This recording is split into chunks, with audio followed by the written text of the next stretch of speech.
Bismillahi walibni warwil kudus al-ilahul wahid. Demi nama Bapa, Putra, dan Rohul Kudus ketiganya yang esa. Shalom sahabat yang dikasih oleh Tuhan, berjumpa kembali dengan saya di channel ini. Terima kasih buat teman-teman yang selalu setia mendukung perkembangan channel ini dengan cara subscribe, like, komen, dan share. Tuhan memberkati kita. Teman-teman, mari kita lihat bagaimana kekonyolan yang dipertontonkan oleh para polemikus ini dengan mempertanyakan tentang iman kekristenan, tetapi dengan kebutaan ketika dijelaskan mereka justru tidak menerima kenyataan bahwa penjelasan daripada apologi Kristen itu sangat benar-benar memuaskan.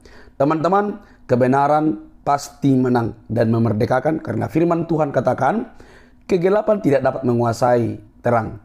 Kebenaran tidak dapat dikalahkan oleh yang lain. Karena kebenaran itu pasti memerdekakan manusia dari dosa. Teman-teman jangan skip, mari kita dicerdaskan, pasang telinga baik-baik supaya cerdas sedikitlah. Ini videonya teman-teman.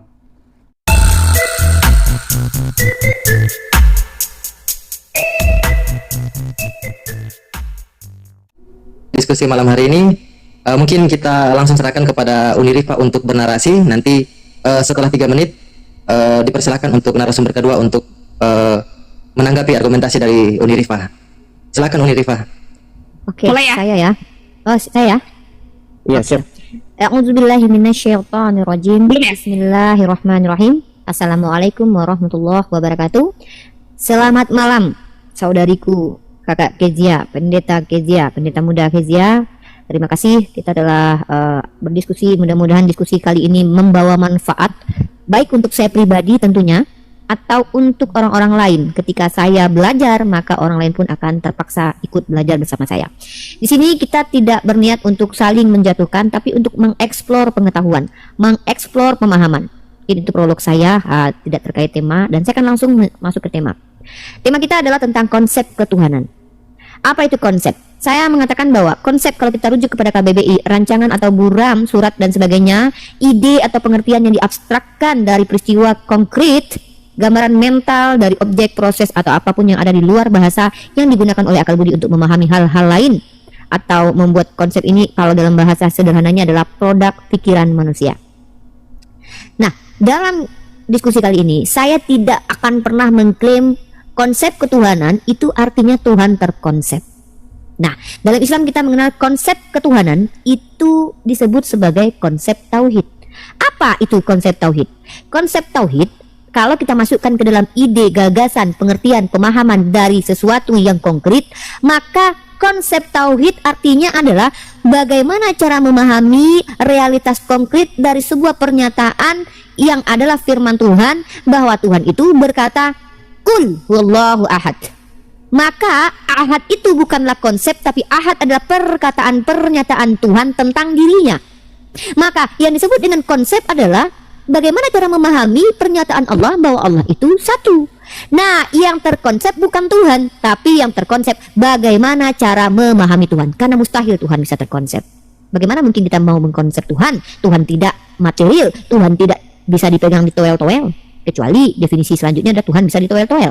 Nah, konsep tauhid adalah satu konsep yang konkretnya berasal dari kata Qul huwallahu ahad, bahwa Allah itu ahad, Allah itu al-wahid. Maka konsepnya disebut tauhid, artinya apa? Mentauhidkan Allah, menjadikan bahwa hanya Allah sebagai entitas satu-satunya ilah yang wajib disembah, yang layak disembah dengan segala keagungan sifat-sifatnya dan zatnya yang laisa kamitslihi syai'un.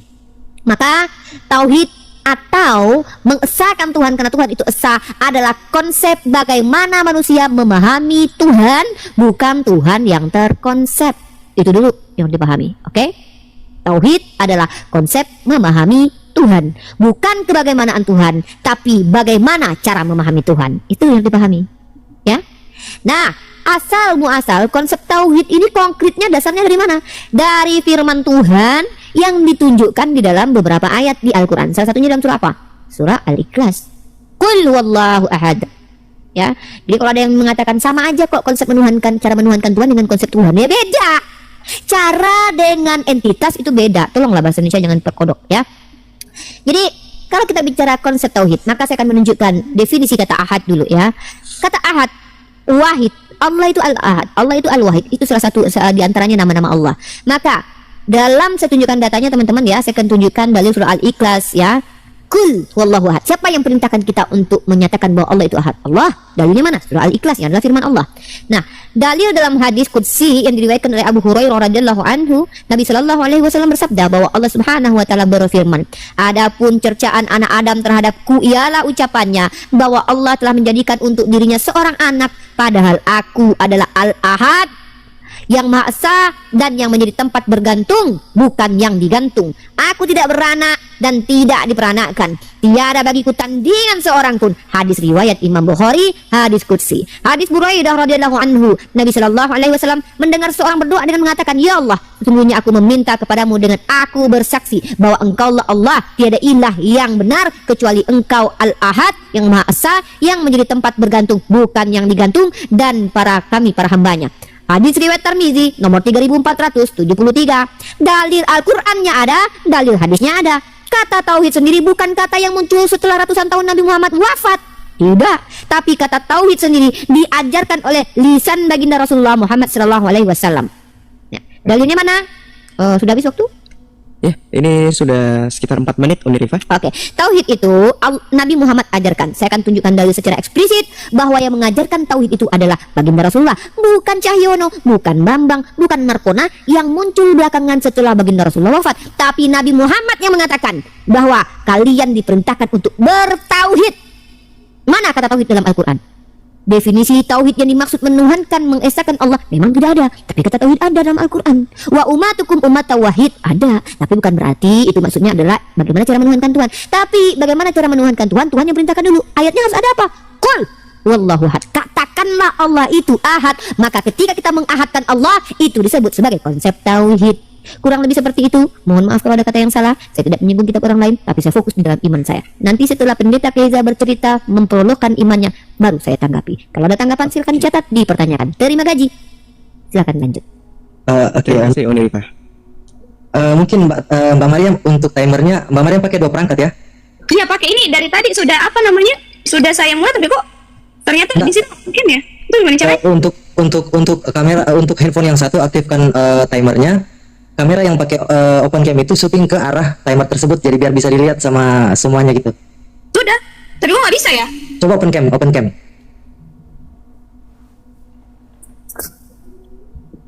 Nah, ini sudah open cam, kelihatan nggak?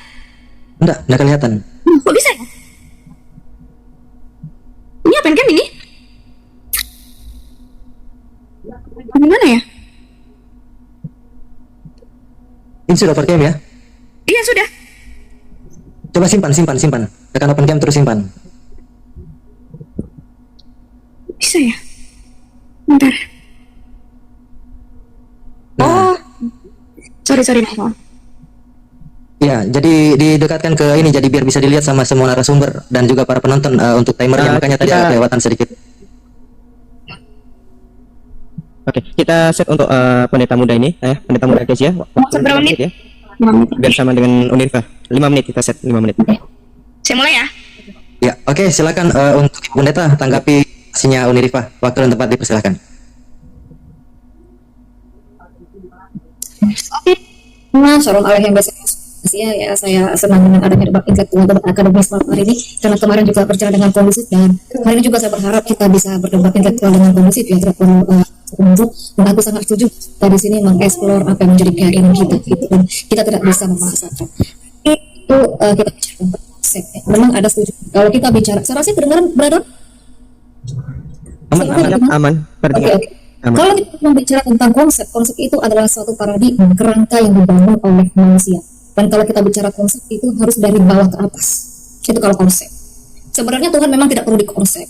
Tuhan itu di dalam keyakinan kami itu menyatakan diri ya sebagaimana adanya Dia. Gitu. Jadi kalau kita membangun suatu konsep tentang Tuhan, masuk lagi filsafat teologis, belum lagi nanti dari filsuf Stoa dan lain segala macam, ya itu banyak sekali. Nah, tapi kalau kita mau berbicara bagaimana paradigma atau konsep ketuhanan di dalam kekristenan, sebelumnya saya juga pernah berdebat, saya katakan bahwa konsep ketuhanan dalam Kristen itu harus berangkat dari paradigma Ibrani, Tuhannya Israel. Ya harus berasal dari sesembahannya Musa. Dari bagi Kristen itu, bagi orang Ibrani, Tuhan itu bukan misteri. Misteri itu artinya tersembunyi, tidak diketahui. Sementara dalam perjanjian lama Tuhan itu banyak menyatakan dirinya, dan kemudian Dia dia berjumpa dengan Musa, dia katakan aku adalah aku yang sudah ada sejak dulu, sekarang sampai selama-lamanya. Di sana kata kerja singular, tidak ada jamak-jamak pribadi. Itu salah satu konsepnya bahwa orang Israel itu sangat menekankan monoteis, itu di Ulangan 6 ayat 4. Di sana cardinal number angka 1, Tuhan itu satu gitu. Dan yang kemudian yang kedua, bagi paham Ibrani, sesuatu itu dinyatakan ada. Nah, tadi Undifa bagus nih ya, ada bicara tentang realita konkret ya. Sesuatu yang dinyatakan ada itu real, realita konkret bagi orang Ibrani itu haruslah yang bisa ditangkap oleh indera. Makanya di 1 Yohanes 1 itu penulis kita mengatakan apa yang sudah kami dengar dari dulu, kami lihat, kami raba ya, dari awal sangkausa prima itu mereka sudah merasakan realita konkret itu. Orang Yunani atau mungkin bangsa lain itu bisa mempercayai sesuatu yang ada di luar sana secara abstrak. Tapi orang Ibrani tidak bisa seperti itu. Orang Ibrani itu harus semuanya itu realita konkret, semua yang bisa ditangkap oleh indera. Dan mulai dari perjanjian lama sampai perjanjian baru, Tuhan itu menyatakan dirinya berada di dunia Asia, berada di dunia manusia, bekerja aktif, bisa dilihat, bisa didengar, bisa juga dirasakan.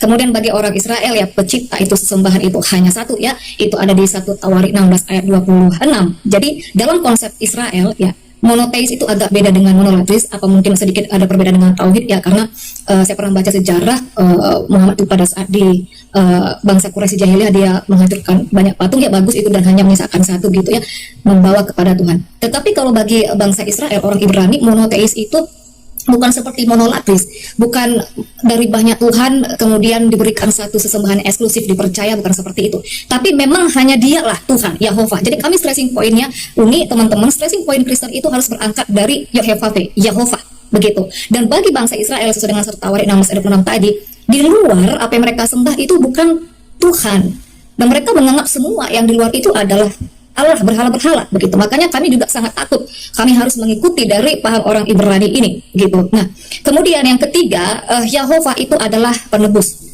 adalah Mosia ya. Dan Yesus adalah Yahova itu sendiri di dalam ajaran kami.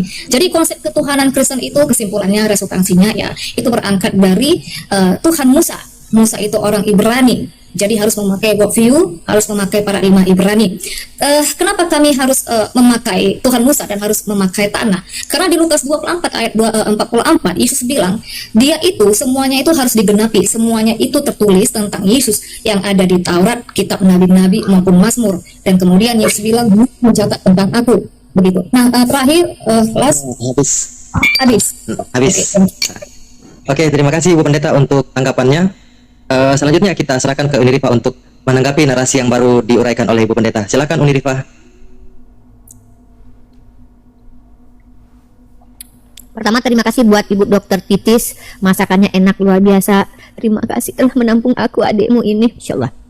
Ya, teman-teman yang saya cintai karena Allah, seperti janji saya akan tunjukkan bahwa kata tauhid itu diajarkan oleh lisan yang mulia Nabi kita Muhammad SAW, bukan Cahyono, bukan Bambang, bukan Sukinawati yang hadir ratusan tahun kemudian. Ini dia datanya. Sumber primer kita adalah hadis ya.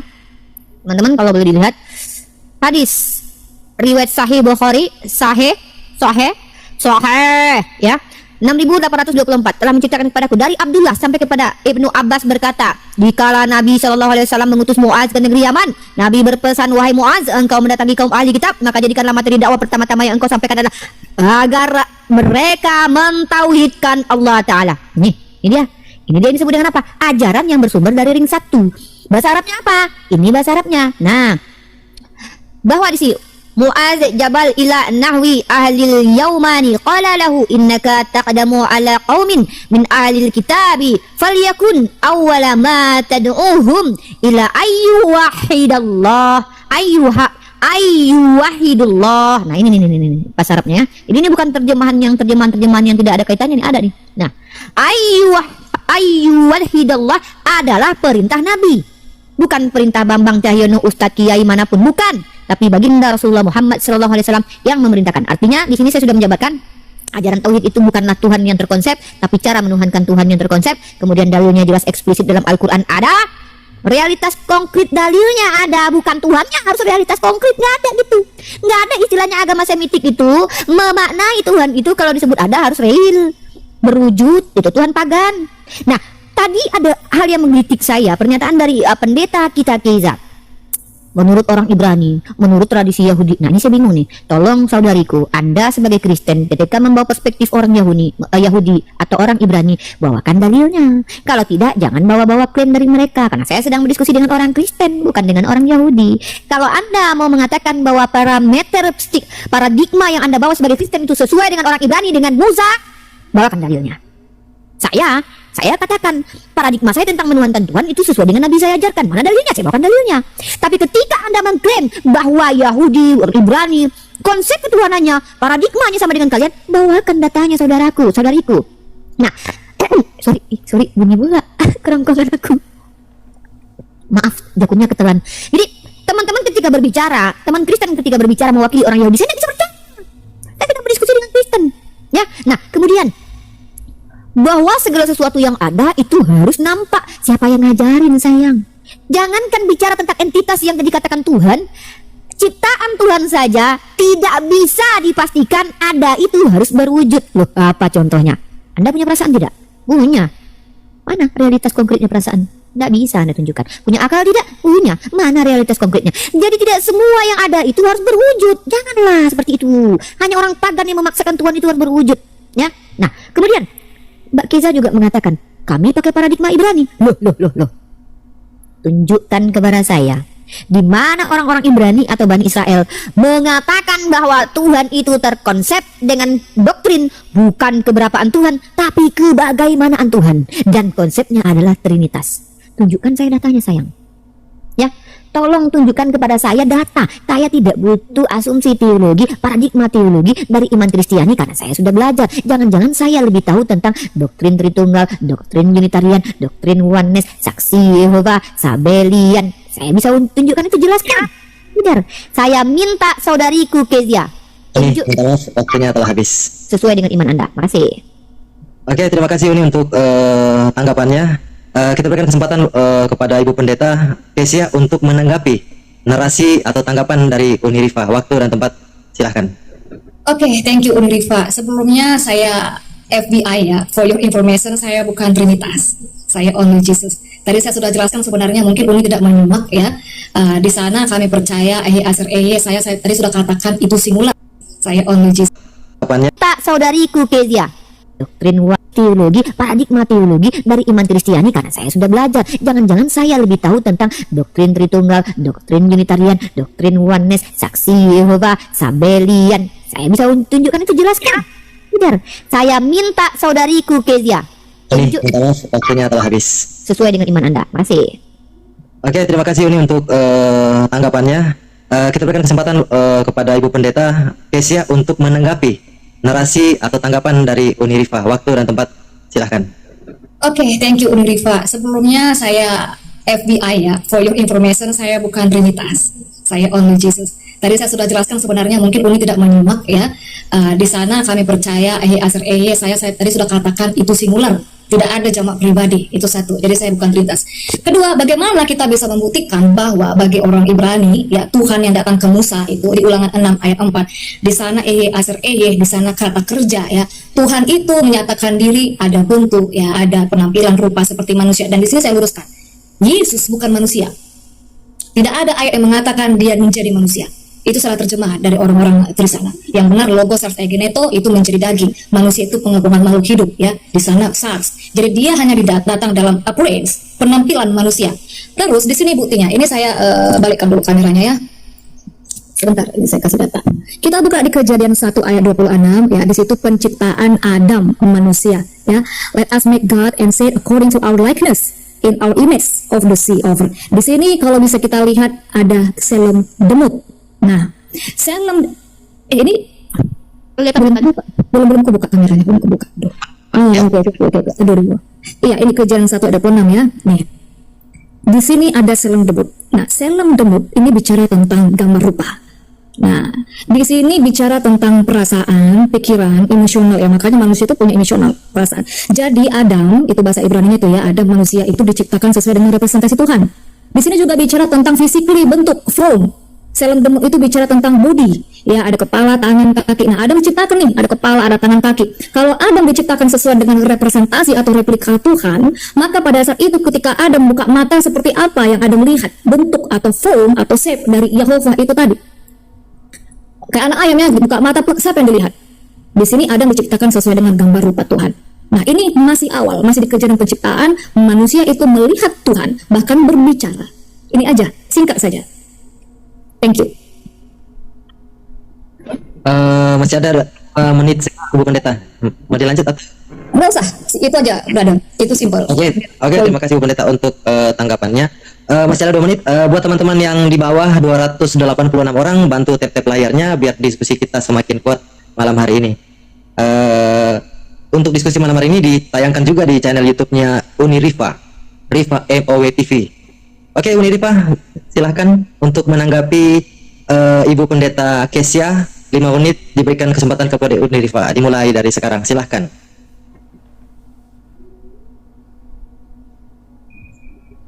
Maaf, mute. Mohon maaf, mute. Saya minta maaf sebesar-besarnya karena saya sambil makan, bukan saya tidak menghormati. Tadi saya sudah katakan saya sholat, ternyata banyak waktu, saya tidak mau terlalu lama Anda menunggu, maka saya diskusi sambil makan karena sebentar lagi saya mau makan obat, minum obat maksudnya. Oke. Nah, bukan berarti saya tidak tahu konsep ketuhanan yang diimani oleh saudaraku Kezia. Hanya saja teman-teman Kristen harus terbuka matanya, harus terima kenyataan bahwa kekristenan itu tidak lepas dari konsep Tuhan. Walaupun Kezia adalah seorang Jesus only atau only Jesus, tetap di sini saya minta paradigma yang diimani oleh Kezia apa korelasinya dengan orang-orang Yahudi. Kalau kita bicara bahwa Tuhan itu satu-satunya ilah, oke, sepakat. Tapi ketika Tuhan itu menjelma menjadi manusia, tolong jelaskan dalam perspektif Ibrani, dalam perspektif Yahudi Rabbinik atau Yahudi Bidat sekalipun, bahwa konsep itu diterima.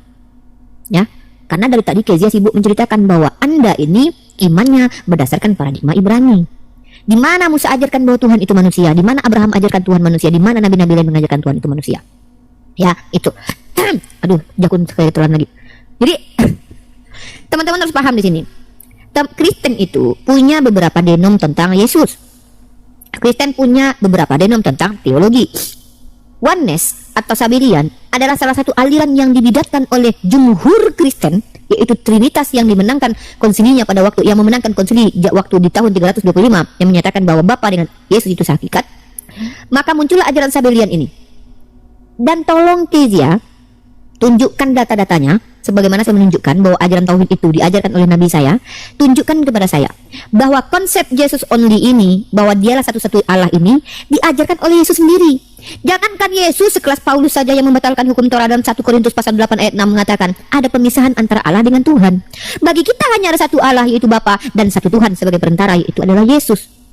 Lalu tolong dijelaskan kepada saya korelasi antara ajaran Yesus dan ajaran Paulus terkait tentang doktrin Jesus only ini yang diimani saudaraku.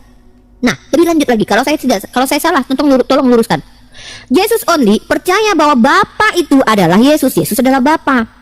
Nah, bagaimana cara menjelaskannya? Ketika Yesus menjelaskan kehidupan kekal hanya mengenal Engkau satu-satunya Allah Bapa yang di surga. Jangan panggil Bapa di bumi ini, padahal dia masih di bumi. Karena hanya satu Bapamu, dia di surga. Bahkan sekelas Paulus 1 Korintus 8 ayat 6 mengatakan hanya ada satu Allah Bapa, hanya ada satu Tuhan. Bagaimana caranya Kezia bisa menjelaskan ayat-ayat ini dengan doktrin Jesus only? Atau ginilah dulu, kita bicara tentang konsep ketuhanan. Kezia belum menyentuh kerana konsep ketuhanan yang Kezia imani. Dari tadi Kezia menjelaskan keimanan orang Yahudi dan Ibrani. Saya tidak dapat datanya. Saya tidak bisa terima kalau orang Kristen menjelaskan iman Yahudi. Ya, saya minta jelaskan konsep ketuhanan yang Kezia imani sekarang. Apa yang disebut dengan Shema Israel Adonai Eloheinu Ehad? Apa yang dimaksud dengan itu? Dan siapakah satu-satunya Allah Bapa yang diajarkan oleh Yesus dan juga Paulus? Itu yang saya maksud. Biar kita tahu bahwa ajaran Kezia ini mengikuti Yesus dan juga Paulus, bukan mengikuti Cahyono, Sabelian. Siapa Sabelian? Pernah ketemu Yesus tidak Sabelian? Ya, jadi saya minta tolong sistematis ketika diskusi. Seperti saya menjabarkan definisi konsep tauhid seperti ini, bla bla bla, dalilnya bla bla bla bla. Maka tolong Kezia, Yesus only jelaskan kepada saya, Yesus only itu seperti apa sih konsep ketuhanannya? Dari mana sih pengajarannya? Siapa sih pertama kali ngajar? Kalau saya jelas Nabi Muhammad yang ngajarin, dalilnya mana? Ini Al-Quran, ini hadis, ada dalilnya. Begitu ya. Terima kasih Kezia. Tangkap poin saya, jawab poin saya, semoga kita diskusinya tidak melebar. Makasih. Oke, masih ada waktu 40 detik Uni. Oke, Oke, selanjutnya kita berikan kesempatan kepada Ibu Pendeta untuk menanggapi pertanyaan dan juga pernyataan dari Unirifa tentang konsep ketuhanan. Silakan Ibu Pendeta. Iya, thank you. Sudah 2 kali Unirifa mengalami bias kognitif dan mungkin tidak menyimak. Ya. Tadi Unirifa bertanya, di mana ada pengajaran Tuhan itu manusia? Tidak ada. Sebelumnya saya sudah katakan, kami adalah orang pengikut Yesus yang tidak mempercayai Tuhan itu menjadi manusia. Tidak ada. Tapi Unirifa tidak menyimak pernyataan saya dari awal, ya. Tuhan itu hanya datang, itu di Filipi 2 ayat 7-8. Hanya datang di dalam appearance, skemati hos anthropos, skema, kerangka, bentuk roh. Dia hanya datang penampilan dengan penampilan manusia. Apa dia malu? Bukan. Malu itu ciptaan. Makanya tadi saya ajak untuk membaca di Kejadian 1 ayat 26. Ini adalah basic sekali ya. Kita bicara tentang selem demu. Itu bicara tentang likeness, representasi, image. Jadi bukan Tuhan itu yang menyerupai manusia atau Tuhan menjadi manusia, tetapi manusia yang bahasa Ibrani-nya Adam itu adalah replika, representasi, meniru bentuknya Tuhan. Ya mungkin teman-teman pernah melihat ada museum Madam Tussauds ya. Kalau saya buka di sini nanti habis waktunya, nanti buka saja di Madam Tussauds. Itu seperti patung, kerangka yang dibuat menyerupai seperti aslinya, tapi kualitas bahan beda. Tapi memang ini mungkin cukup sulit ya, karena orang Kristen kami pun di dalam intern ini banyak juga yang sulit untuk menerima ini. Jadi Tuhan tidak menjadi manusia, dia hanya datang dalam rupa manusia. Dan ini menjadi miss perspektifnya ya, misleading di antara Kristen dengan Muslim. Bagi teman-teman Muslim, Yesus itu baru ada di perjanjian baru. Bentuknya yang seperti manusia itu baru ada di perjanjian baru. Salah. Di perjanjian lama tadi kan ada diciptakan sesuai dengan gambar bentuk Tuhan. Bentuknya seperti manusia itu, dia ada di dalam dunia manusia, dia berkarya, bekerja, bicara dengan Musa. Itu sudah terjadi di perjanjian lama. Hanya bedanya itu dilahirkan. Itu bedanya, bukan menjadi manusia. Kenapa dia tidak bisa disebut manusia? Kita harus masuk terminologi manusia, itu Adam. Dam, tanah, itu diciptakan dari tanah. Kalian percaya Adam itu diciptakan dari tanah 4 penjuru katanya, 4 penjuru bumi. Dalam perspektif Yahudi pun ada seperti itu. Nah, Yesus kan tidak dari tanah. Kedua, Yesus itu tidak dikandung dari pertemuan sel telur dengan sperma. Bagaimana dia disebut manusia? Nah, makanya ada istilah medis itu namanya surrogate mother. Itu istilahnya ibu pinjam atau ibu lahir. Yang dinamakan dengan ibu kandung itu haruslah yang mewarisi sel telur atau mewariskan genetik. Sementara Maria itu tidak ada mewariskan apapun. Makanya nggak bisa disebut ibu kandung. Yesus tidak bisa disebut manusia. Itu 2. Kemudian yang ketiga, terakhir, dari mana ajaran only Jesus? Apa sih paham only Jesus ini ya? Kami hanya percaya bahwa semuanya dari perjanjian lama ya, Sancta Prima Alpha yang al-awal dan al-akhir, Ehe Aser Ehe itu ya, yang sudah ada sejak dulu sekarang selamanya, all about Jesus, all about Yosua, Bapa, Anak, Roh Kudus, itu adalah Yesus. Nah di sini kita menjadi miss-nya, belum habis ya, menjadi miss-nya. Bagi teman-teman Muslim, Allah itu nama, sementara bagi kami Allah itu bukan nama. Allah itu hanyalah general term, gelar umum seperti presiden. Yahova itu proper name, dijadikan nama. Anak itu sebutan, Bapa itu sebutan, Roh Kudus sebutan atau gelar. Yang nama pribadi, personal name itu Yesus. Allah itu bukan nama pribadi. Nah, di sini kita misleading. Kalau kami di awal tadi saya sudah katakan, stressing point kami itu harus berangkat dari Yahova. Tuhan bukan Allah. Berangkat dari Tuhan. Adonai Elohim Adonai Echad. Berangkat dari Tuhan. Dengarlah Israel, Yahweh itu adalah Tuhan kita. Yahweh itu Allah kita. Berangkat dari Tuhan Yahweh, bukan dari Allah. Allah bukan nama. Itu. Silakan. Masih ada waktu 42 detik lagi. Gak apa-apa, berada dulu selesai. Oke, siap. Terima kasih Bu Pendeta. Kita sudah masuk ke sesi keempat ya. Tadi 3 sesi sudah berlalu, masing-masing sudah bernarasi. Kita masuk ke sesi keempat. Silakan Unirifa untuk bernarasi, membantah atau mengeluarkan pernyataan tentang apapun yang diuraikan oleh Ibu Pendeta Kesia. Silakan Unirifa, waktu dan tempat dipersilahkan. Ya, foto Wawa. Makasih banyak Wawa. Jadi gini, Kesia mengatakan bahwa saya bias kognitif. Gini ya teman-teman, kalau teman-teman mengetahui Jesus only dalam garis pemahaman secara umum, teman-teman tentu tahu bahwa justru Jesus only itu adalah keyakinan yang percaya bahwa Tuhan Bapa yang tadinya roh itu menjadi manusia. Nah, wajar saya bawa definisinya secara umum. Ya silakan dibuka data. Jesus only itu pemahaman apa? Oneness itu pemahaman seperti apa? Tiba-tiba ketika ada pemahaman baru dari Kesia, baru saya tahu ternyata Kesia adalah Jesus only yang tidak percaya Tuhan itu jadi manusia. Ini kan berbeda dengan Jesus only mayoritas ini. Wajar nggak kalau kita nih gagal paham dengan pernyataan Kesia? Wajar. Jadi dia nih orang sama seperti penjelasan saya Trinitas, tapi tahu-tahu Trinitas penjelasannya oneness. Nah, jadi kita yang akan orang-orang yang belajar seperti kita yang sudah tahu bahwa Jesus only, oneness, abelian, begini loh definisinya. kaget dengan pernyataan baru dari Pak Ibu Pendeta Kezia. Saya bingung nih. Kezia ini menerima Yesus sebagai anak manusia atau bukan manusia nih? Itu yang saya ingin lagi nih. Dari yang saya dengarkan tadi, Anda menjelaskan bahwa kami tidak percaya bahwa Tuhan itu menjadi manusia. Karena dalam kitab Kejadian manusia itu dibuat seperti Tuhan. Manusia itu serupa dengan Tuhan. Anda menggambarkan seperti gambar atau seperti ukiran, itu nanti kita bahas. Masalahnya adalah pemahaman Anda tentang Yesus ini, apakah dia bukan manusia? Lalu bagaimana Anda mau menjelaskan dalam 2 Yohanes pasal 1 ayat 7, sebab banyak penyesat telah muncul dan pergi ke seluruh dunia yang tidak mengaku bahwa Yesus Kristus telah datang sebagai manusia. Itu adalah penyesat dan antikristus. Pertanyaan saya, Yesus ini datang sebagai apa? Kalau dia bukan manusia, lalu dia datang sebagai apa? Lalu bagaimana dengan ayat ini? Makanya saya minta pernyataan Yesus tentang dirinya. Dia berkata, anak manusia, anak manusia. Tiba-tiba Kezia mengatakan, kami tidak percaya bahwa Tuhan menjadi manusia. Loh, secara realitas dia anak manusia. Kalau Anda bicara tentang apakah dia tidak hasil dari sperma, Adam juga begitu. Adam juga bukan hasil sperma. Hawa juga seperti itu. Eve juga seperti itu ya. Jadi saya minta Kezia itu ketika berbicara tolong bawa data dari tadi. Bahwa Jesus only dari denominasi Kezia ini Jesus only yang tidak percaya bahwa Tuhan yang tadinya roh berubah jadi manusia. Datanya mana, yang ngajarin siapa? Atau ini made in Kezia? Atau ini ajaran baru dari Kezia, genom dari Kezia, tidak diajarkan oleh pendeta-pendeta sebelum Kezia? Akan kita tahu tuh. Nah, kata Allah, Anda mengatakan, bagi kami Allah itu adalah generic name seperti Bapa. Itu lagi-lagi saya tidak dapat datanya. Tunjukkan data siapapun scholar, baik Kristen, Islam, Yahudi, Kejawen, Parmalin, Hindu, Buddha, Ortodok, apa kek, penyembah pagan, penyembah hantu belau di seluruh dunia yang pernah mengeluarkan jurnal ilmiah dan mengatakan bahwasanya Allah itu adalah gelar. Saya minta. Karena kalau Kezia berbicara dari perspektif pribadi, kenapa saya harus dengarkan? Jesus only. Kalau kita only Jesus, bahwa hanya Yesuslah ilah satu-satunya dan tidak percaya bahwa Allah Bapa menjadi manusia, tolong jelaskan bagaimana pemahaman bahwa Allah itu adalah roh. Ditabrak oleh Kezia semua doktrin yang telah disempurnakan oleh bapak-bapak gereja sebelum Kezia lahir. Ditabrak semua, dihantam itu.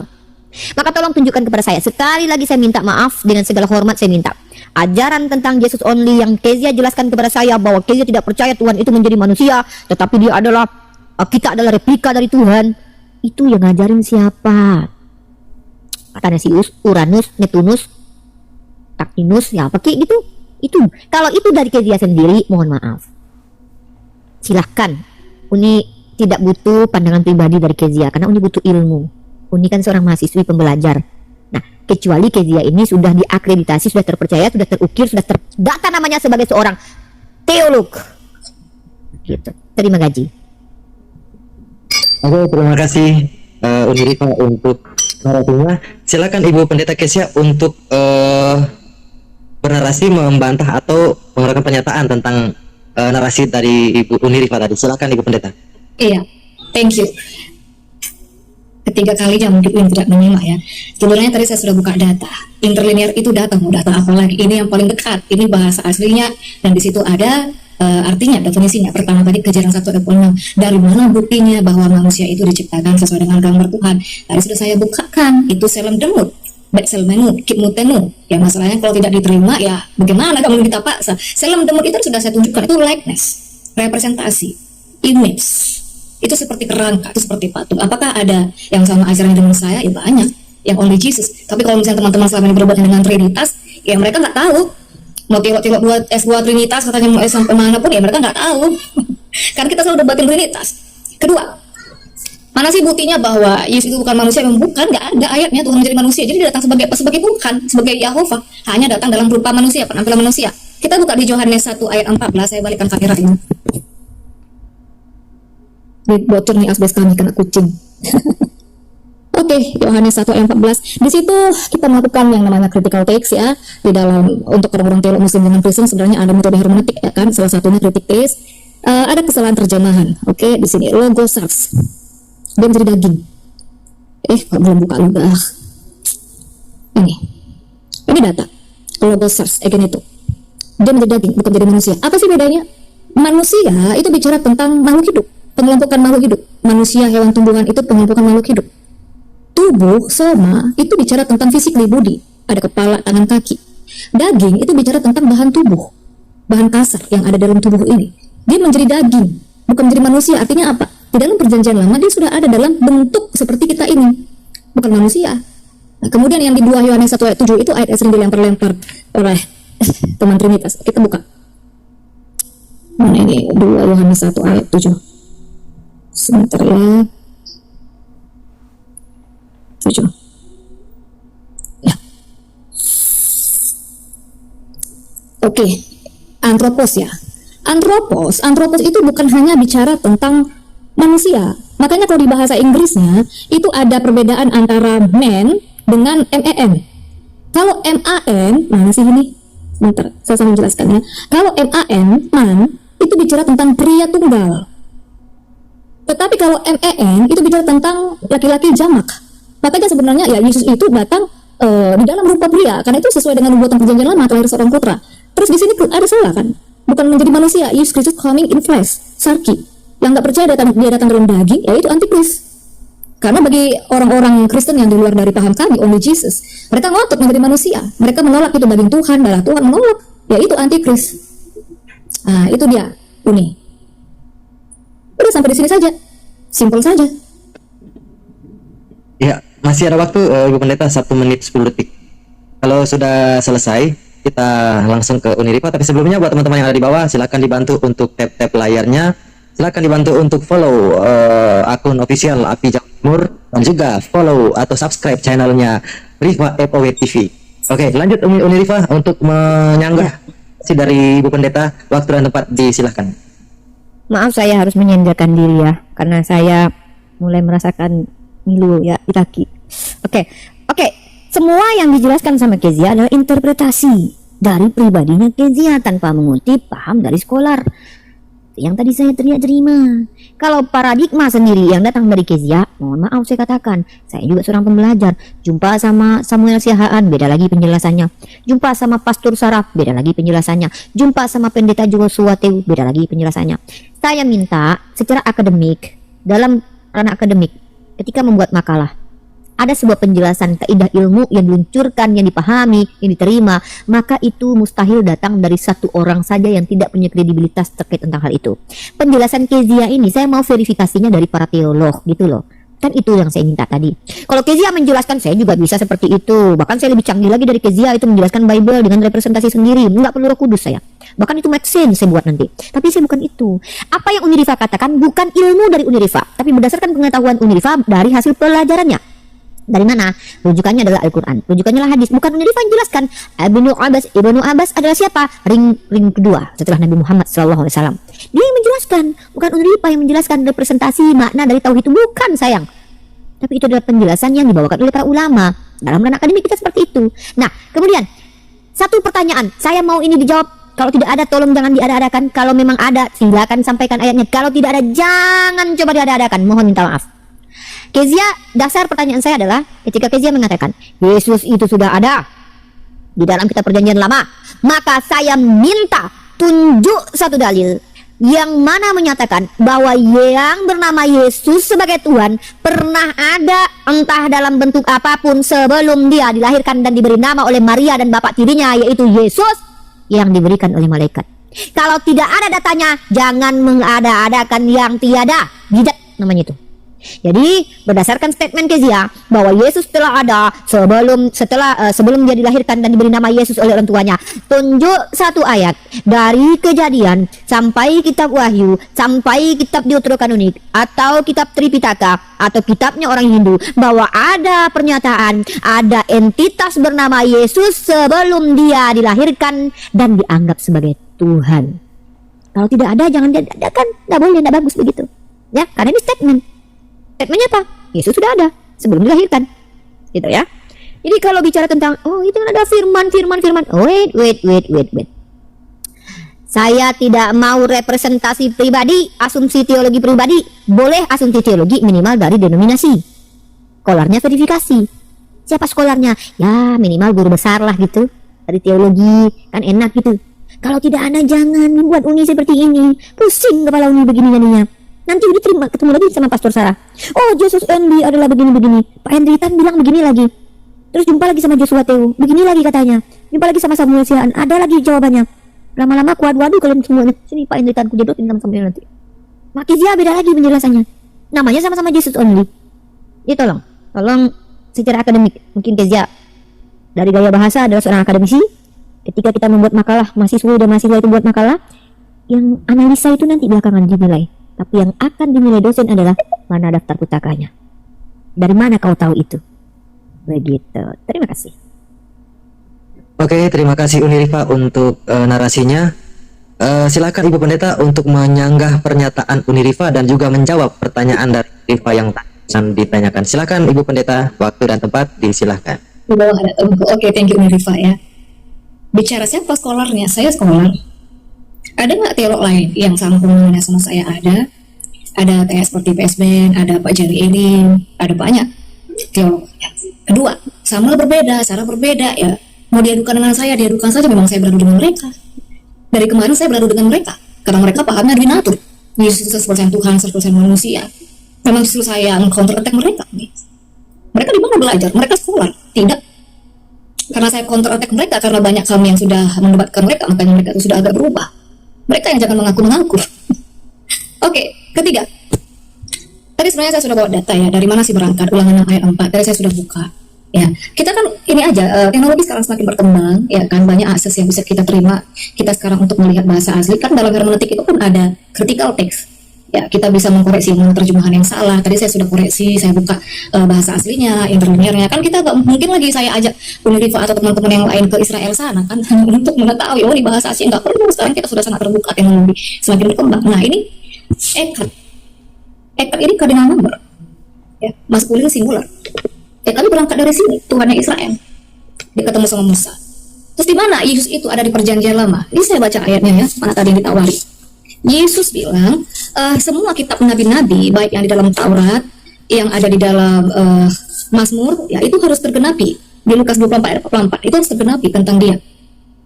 Kalau saya buka bisa aja, cuman nanti kan habis waktunya. Silakan ya Lukas 24 ayat 44. Kemudian di Yohanes 5 ayat 46, Yesus mencatat tentang aku, kata Yesus. Nah, di mana ada nama Yesus di dalam perjanjian lama? Yesus itu adalah personal name, nama pribadi. Karena itu kan bahasa Indonesia terjemahannya. Kalau dari Hebrew Paleo-nya, dari Ibrani kunonya, di perjanjian lama itu saya baca ya, Hebrew Paleo-nya itu Yahuwah, Yah aku, Wah itu hidup ya, dari Hafah, aku yang hidup. Nah, Yesus itu dari Paleo Hebrew-nya itu Yahusua atau Yahusa, Yah aku. Sa itu dari akar kata Yasa. Bisa saya buka nanti. Akulah penyelamat. Di Ulangan 6 ayat 4 itu di Yesaya itu dikatakan akulah penebus. Kemudian di Lukas 2 ayat 11 itu pengejawatannya. Yesus itu dibilang akulah dia juru selamat. Ya, Mosia. Apa bedanya dengan Adam? Adam juga tidak dari sperma. Di Yohanes 1 ayat 18. Tidak ada tokoh manapun, murid-murid tokoh manapun nabi yang disebut dengan monogenes theos. Monogenes, mono itu satu. Genus itu jenis ya. Jadi dia itu jenis tanda kutip satu-satunya ya. Dia sama dengan Bapa itu. Ada banyak sekali ayat. Itu harus dipegang orang-orang Kristen, harus tahu monogenes theos. Terus yang terakhir, singkat saja. Saya pernah mempelajari tentang Asmaul Husna ya, 99 nama Tuhan. Itu saya cek semua yang Tuhan Maha ini, itu semua ada di Yesus ya, itu ada di Yahova, Yesus adalah Yahova sendiri. Hanya satu perbedaan yang menjadi perbedaan kita di sini, link yang mungkin kurang masuk ya, tentang penebus. Jadi dalam Asmaul Husna itu sepertinya tidak ada bahwa Tuhan itu penebus. Sementara dalam Kristen, penebus itu menjadi salah satu poin yang paling penting. Dan kemudian yang terakhir, tadi bertanya Tuhan tentang Tuhan, Rab, ya, Rabbana Atina fid dunya hasanah. Rab ini apa dulu? Coba kita satukan dulu perspektif Rab ini apa, biar kita bisa konfirmasi Yesus ini Tuhan atau enggak. Tuhan dengan Tuhan itu sebenarnya sama aja, Rab sama aja. Makanya kami itu stressing pointnya berangkat dari Yahova, itu. Mungkin Unirifa bisa kasih tahu Rab itu apa dulu gitu, Tuhan itu apa dulu, kita satukan dulu perspektif. Karena dalam perspektif Kristen ketika bicara Tuhan sebenarnya Yehova itu di situ berangkatnya. Cuman perjanjian lama terjemahannya kenapa harus diganti dengan Tuhan kapital, kan mendingan dibikin aja YHWH, ngapain diganti kan, jadi membias dirinya kan, ambigu gitu. Silakan Uni. Oke, masih ada waktu 16 menit. Sebelum saya lanjutkan ke Unirifa, biar pertanyaan tidak terjadi dua kali dari Unirifa, mungkin minta maaf Ibu Pendeta, tadi Unirifa menanyakan dalil dalam konteks redaksi dari perjanjian lama. Mungkin bisa saya berikan 1 menit untuk menguraikan redaksi dari Torah Nefim ataupun Ketuvim yang menyangkut penyebutan nama Yesus di sana. Silakan 1 menit. Kalau nama Yesus itu nama personal name, brother. Ketika di perjanjian lama, nama itu belum. Itu. Tapi ketika dia nanti itu lahir baru. Tetapi kan bagi orang Ibrani nama itu bukan hanya seperti nama gitu artinya. Tapi artinya Yesus Yahusa, akulah penyelamat, itu ya nama Yahova itu, Yahuwah itu. Itu saja. Oke, terima kasih untuk jawabannya. Oke, kita serahkan ke Uni Rifa untuk menanggapi tadi jawaban dari saudari kita Ibu Pendeta Kesia. Silakan Uni Rifa. Nah, maaf ya, saya sambil senut-senut kaki saya nih. Tadi kaki saya yang senut-senut, sekarang pindah ke sini senut-senutnya. Lebih banyak senut-senutnya di sini daripada kaki. Gini, Kezia tadi mengklaim bahwa saya sekolah katanya. Oke lah, kalau gitu saya ngaku juga kalau saya istri Yesus itu gimana itu ceritanya tanpa perlu pembuktian dan verifikasi dari orang. Bahaya kalau kita tidak memiliki parameter dan juga verifikasi dari yang diakui gitu ya. Nah, jadi kalau pengakuan saya adalah scholar, itu klaim ya. Klaim itu bisa dibenarkan kalau realitasnya bisa dibuktikan gitu. Saya menangkap, saya bertanya itu berdasarkan dalil argumennya Kezia.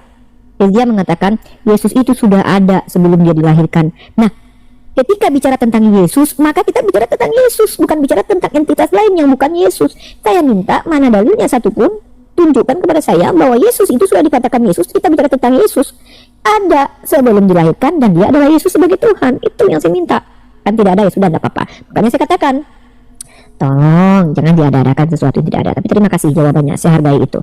Kalau kita bicara tentang manusia, bukan hanya Yesus manusia itu. Yesaya 19:20 ya. Yesaya 19:20 itu akan menjadi tanda kesaksian bagi Tuhan semesta alam jika Mesir apabila mereka berseru kepada Tuhan oleh karena orang-orang menindas, maka mereka mengirim seorang juru selamat, Mosia. Dia diutus. Siapa yang diutus Tuhan? Yesus. Apakah Yesus yang turun menyelamatkan Bani Israel? Lalu ngapain Musa itu diutus Tuhan? Yang membelah lautan siapa? Musa atau Yesus? Di sini kalau kita bicara tentang mengirim seorang juru selamat, ini Tuhan, ya Tuhan itu menyelamatkan dengan mengutus penyelamat yang disebut sebagai manusia, dan Ehud juga manusia. Nah, jadi kalau kita bicara hanya menggunakan asumsi pribadi, saya katakan saya angkat tangan lah. Saya angkat tangan. Saya di sini butuh edukasi, butuh ilmu. Nah, kalau kita bicara tentang perspektif orang Ibrani, perspektif orang Yahudi, siapa yang ngajarin Tuhan itu jadi daging? Siapa yang ngajarin? Rabi mana yang ngajarin begitu? Kan seperti itu, Kezia, sayangku, cinta. Nah, jadi saya minta tolong kepada Kezia. Setiap argumentasi, tentu tadi Kezia bilang, saya sendiri adalah orang yang berdebat dengan kaum Mesiahaan, dengan pastor sekarang. Nah, inilah kami umat Islam perlu berdiskusi dengan kalian satu persatu. Ternyata yang mengaku sama-sama Jesus only, sama-sama oneness sekalipun, ternyata berbeda perspektif. Ini karena kalian terbiasa menggunakan perspektif pribadi satu sama lain. Nah, Anda sebutkan nama pastor-pastor tadi, 12 segala macam. Tapi Anda tunjukkan data-datanya bahwa pastor-pastor atau sekolah-sekolah tadi pemahamannya sama persis dengan Anda. Penjelasan Anda tadi tidak merujuk kepada mereka. Minimal tunjukkanlah. Minimalnya seperti ini. Nih saya kasih, minimalnya seperti saya lah. Ini maksimal sih, kalau saya ini maksimal memang. Karena umat Islam itu all out ya. Kalau umat Islam itu nggak kaleng-kaleng kalau saya ya. Saya katakan saya pengikut Muhammad SAW. Maka setiap argumentasi saya harus berdasarkan pengajaran Muhammad SAW. Mana datanya? Nih saya tunjukkan nih.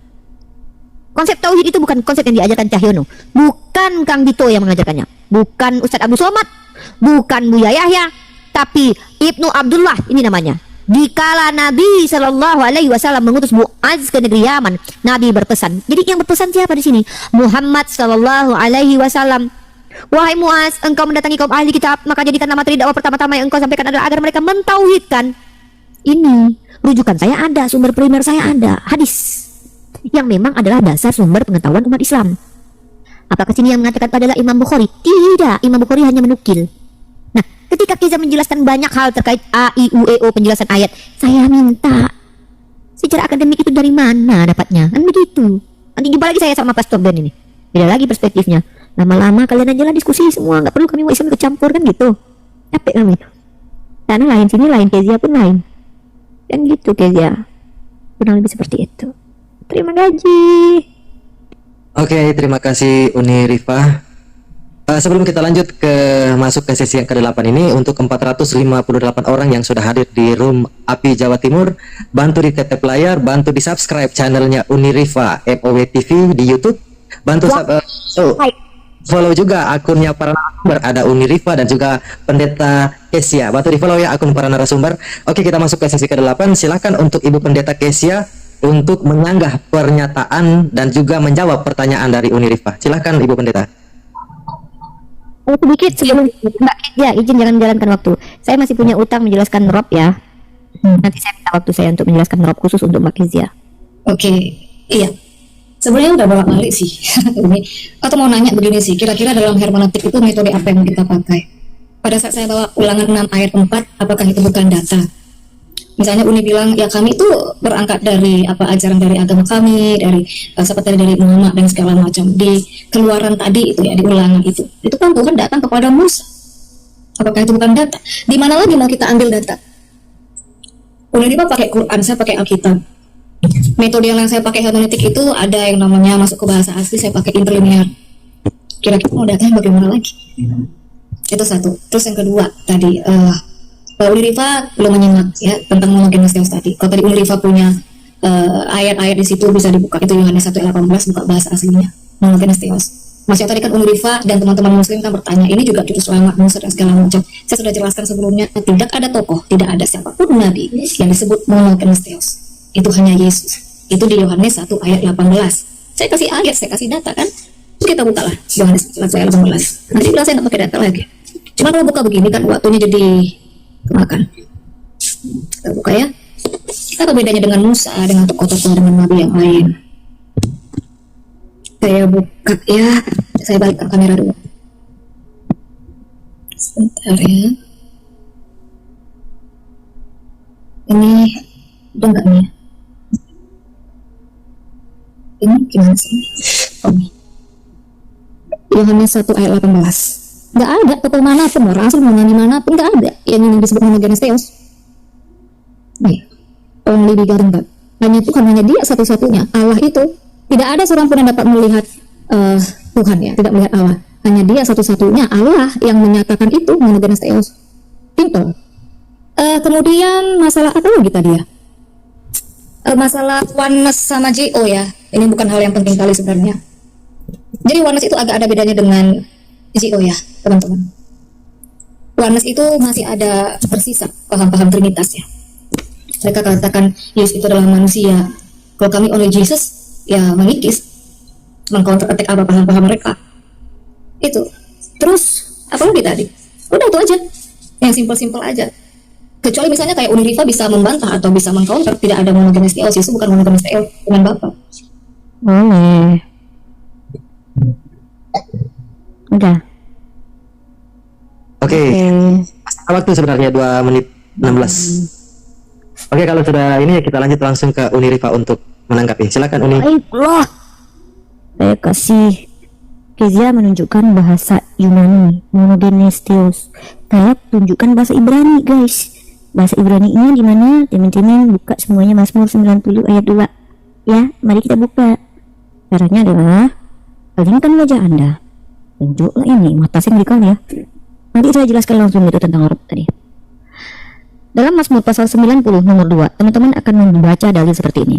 Sebelum gunung-gunung dilahirkan dan bumi dan dunia diperanakan. Pertanyaan saya, apakah gunung itu punya ibu dan dilahirkan oleh ibunya? Teman-teman tahu tidak bahasa yang dipakai dalam bahasa Ibrani-nya dilahirkan itu? Yalat. Yalat. Siapa yang menghadirkan gunung? Saya? Bukan. Kezia? Bukan. Rudi Yohanes? Tentu bukan. Kalau kita menggunakan kata diksi-diksi sebelum gunung-gunung dilahirkan dan bumi dan dunia diperanakan, lalu ketika ada diksi ini untuk Yesus, maka langsung dikatakan Yesus adalah Tuhan yang diperanakan, monogenes theos. Bagaimana dengan dunia yang dialatkan ini, dilahirkan? Siapa yang menciptakan bumi dan langit? Tuhan. Nah, ketika Kezia menjelaskan bahwa hanya Yesus satu-satunya monogenes theos, pertanyaannya, apakah monogenes theos ini adalah theos? Kalau memang monogenes theos ini adalah theos, ada berapa theos di situ? Pakai bahasa yang benar-benar. Ya, diperanakan Tuhan, anak tunggal Tuhan, apakah itu adalah Tuhan? Oh iya, berarti yang memperanakkan dan menganggap dia anak tunggal siapa? Apanya Tuhan? Tuhannya Tuhan. Oh enggak, bapaknya itu terserah, nanti bahas itu. Oke, saya bahas tentang Rob. Saya tidak menyinggung kata Rob. Tolong dipisahkan antara kata ilah, Allah dengan Rob, Mbak Kezia.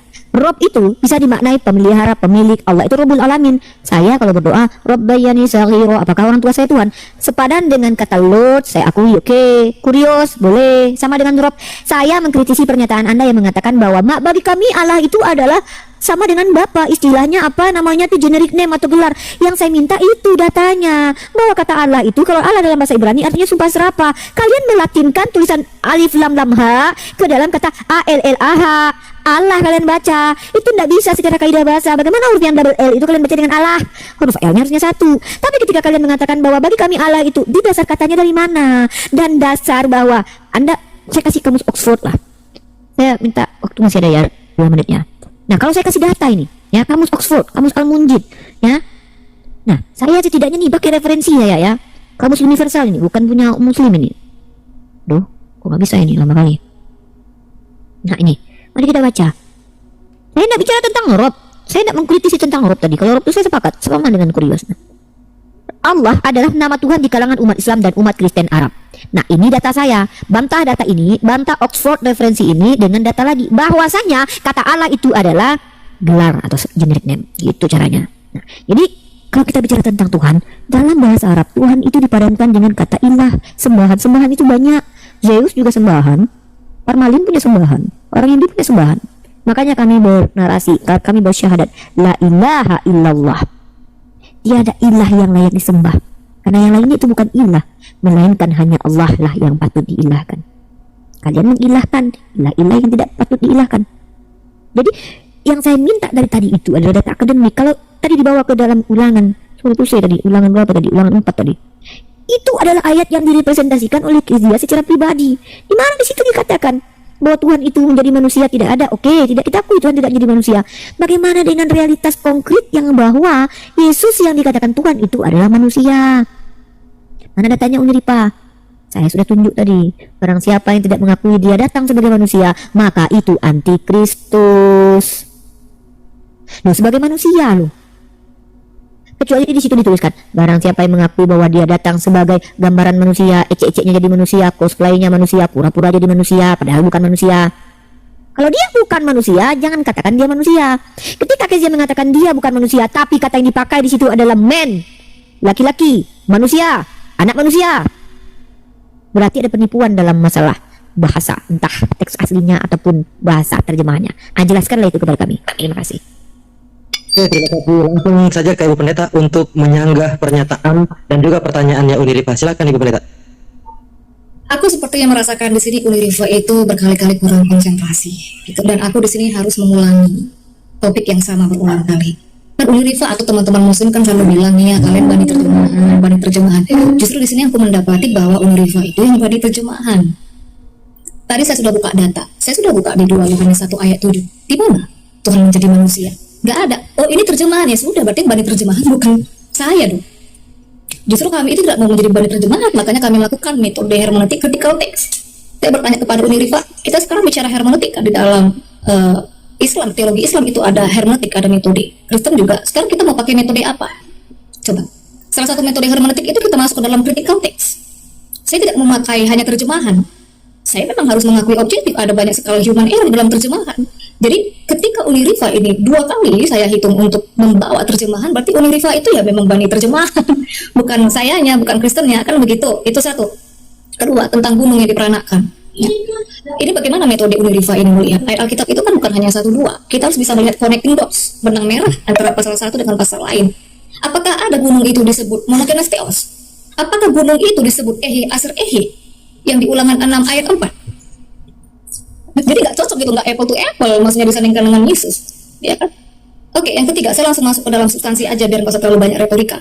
Ketiga, kami tidak pernah mendapatkan di Alkitab, ya Allah itu nama, nggak ada.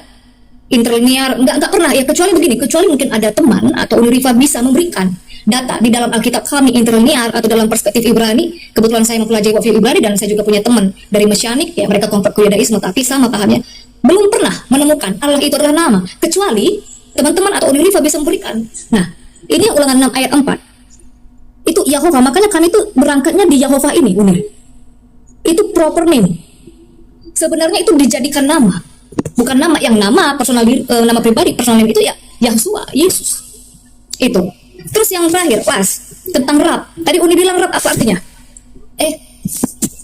Mereng. Penguasa. Apalagi? Pengatur. Mengurus. Ya, Yesus disebut Rab dong. Kalau misalnya Rab memang artinya itu, kita satukan ada banyak ayat Alkitab. Penguasa, itu di Roma 10 ayat 9. Yesus itu penguasa. Pengatur, itu ada di Efesus 1 ayat 4 sampai 12. Yesus itu berarti Rab dong. Mengurus, itu ada di Mazmur. Kalau memang itu arti Rab. Jadi, jangan memakai standar ganda begitu. Kalau memang Rab artinya itu, kita samakan perspektif. Dan kalau memang ada ayatnya, ya berarti itu adalah Rab. Mau dibilang dia Tuan kurios, enggak masalah. Memang dia juga kurios. Mau seperti itu memajikan, seperti bos, enggak masalah. Tetapi kan selain itu, apakah dia adalah Yahova itu? Nah itu, kita jangan berhenti di situ aja. Bisa nggak terima bahwa Yesus adalah Rab itu? Oke, gimana Uni? Oke, saya kembali ke kata Rob. Belum ya, bentar. Dia juga misunderstanding ya, saya ulangi. Masukan untuk Ibu Pendeta, siapa tahu ke depannya menyebut dalil, mungkin bisa dibantu untuk dibacakan. Nanti saya stop waktunya, biar redaksi dari ayat tersebut bisa dipahami oleh para penonton. Silakan dilanjut Uni. Ya, jadi saya sudah jelaskan. Saya sepakat kata kurios itu kalau dipadankan dengan kata Rob, nggak masalah. Karena Rob juga bisa sayyid. Saya kan berdoa ini, Robbayani Saghira, ada kata ni yang di belakang untuk merujuk dua orang karena orang tua saya itu sepasang. Nah, tidak masalah. Yang saya kritisi bukan Rob itu. Kezia nggak nangkap. Anda yang tadi tuh kognitifnya tuh nggak mengerti dengan saya maksud. Anda mengatakan bagi kami adalah Allah itu adalah generic name. Saya minta dasarnya mana? Loh, kok Anda bawa Rob? Yang saya bahas Allah kok bawa Rob? Yang bahas Rob itu siapa? Justru saya menjawab bahwa Rob itu kalau dipadankan dengan kata kurios itu oke, no matter. Nggak masalah saya. Ya, yang saya tuntut adalah ketika statement Anda, saya ini menanggapi statement loh. Jangan lari dari statement. Ngapain bawa Rob? Saya membahas Allah itu dasarnya mana, bahwa Allah itu adalah generic name. Kalau Anda bicara Allah, Eloah, Elohim silakan. Tapi kalau kata Allah itu siapa yang ngajarin? Tulisan dalam kitab Anda itu A, L, A, H, double L-nya. Kalau Allah ya kita pakai satu aja, Allah gitu. Seperti bahasa Ibrani yang kata Allah itu adalah artinya sumpah serapah, alif lam ha. Nggak apa-apa, silakan. Saya minta perspektif Anda itu dasarnya apa. Saya tunjukkan kalau Allah, lafaz yang kalian bacakan tanpa ditafkim itu pun salah. Bahwa kata Allah dari alif lam lam ha itu merujuk kepada nama. Datanya saya sudah tunjukkan tadi di kamus Oxford. Nah, saya tidak bahas tentang Rob. Rob itu kata yang dipakai untuk merujuk kepada pemilik, pemelihara. Bahkan sama seperti kurios. Kurios itu disematkan kepada pemilik keledai yang diambil oleh Yesus. Itu juga kurios. Karena dia adalah kuriosnya keledai itu. Yesus adalah kurios Bani Israel. Tidak apa-apa, pemelihara, pemilik, is okay, tidak masalah. Sama seperti Nabi Muhammad Sayyid bagi kami. Rob, orang tua saya adalah Rob bagi saya. Makanya saya berdoa, kama Robbayani Saghira. Tapi kalau bicara Rabbul Alamin, itu bukanlah manusia. Jadi apa dulu yang dirobkannya ini? Firaun juga dikatakan Rob karena dia pemilik budak.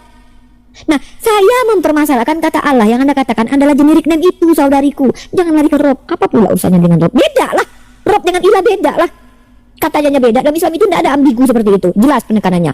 Nah, kalau memang Yesus itu bukanlah manusia, maka bagaimana dengan pernyataan? Kalau saya lihat ya, Anda bilang saya bani terjemahan. Justru saya heran dengan kalian umat Kristen.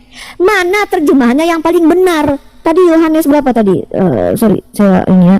Yang saya tanya, mana yang benar? Karena kalian punya perspektif masing-masing gitu loh. Yang satu mengatakan ini, nah ini contohnya tadi. Barang siapa yang tidak menerima Yesus datang sebagai manusia, dia adalah antikristus. Apa bahasa Yunaninya ini? Yang Anda sampaikan juga terjemahan. Nah ini bahasa Yunaninya. Nah, kita lihat apa definisinya secara terjemahan di sini. Nah di sini, kita lihat di sini. Di sini SARX di sini bahasanya. Terus kita lihat daging juga, manusia juga, jasmani juga, dunia juga, lahiriah juga. Yang mana satu? Kalau Anda bicara daging, ini juga terjemahan.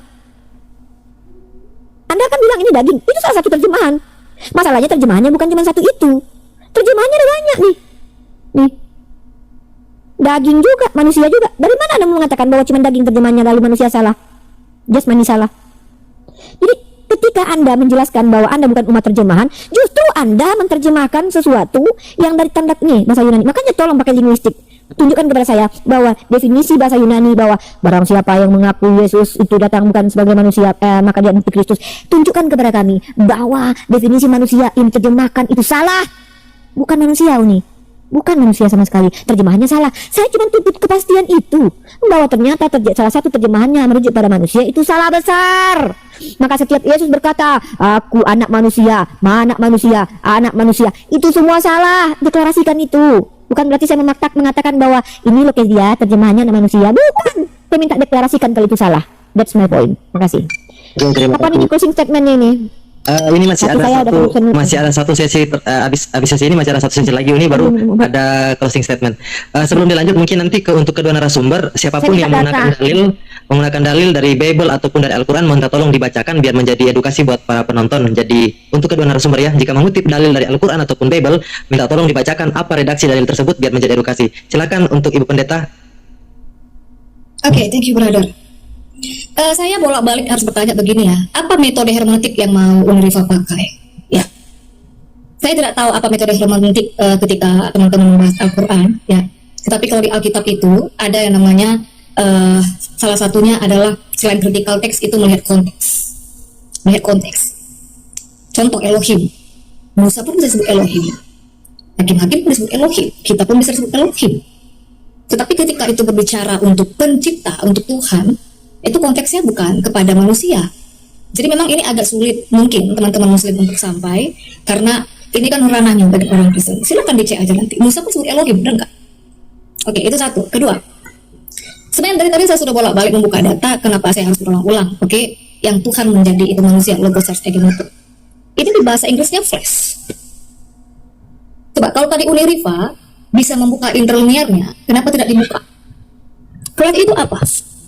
Jadi ada memang salah, ada kurang pas di sana terjemahannya, bukan manusia. Flesh itu bicara daging.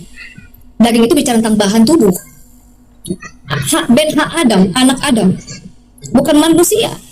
Keturunan Adam, tetapi dalam perspektif Yudaisme yang nama keturunan itu bukan mesti harus dari sel telur. Bisa menunjukkan kepada orang percaya. Itu bukan harus ada mewarisikan dari orang tuanya. Nah, ini kita masukkan perspektif Yudaisme. Terus apalagi ini saya singkat-singkat aja karena saya kan langsung pada poin-poinnya. Terus yang terakhir kita baca jadi begini, satu lupa ya. Berarti Unirifa tadi menerima Yesus adalah Rab. Ya, langsung aja ya. Berarti Yesus adalah Rab, no problem. Nah, sekarang pertanyaan begini. Ketika bicara tentang Kristen, Yesus itu bukan hanya Rab atau Tuhan, kurios seperti biasa. Tetapi di Yohanes 8 ayat 24, sebentar saya buka ya. Ini dimatikan bisa, brother? Sebentar saya buka.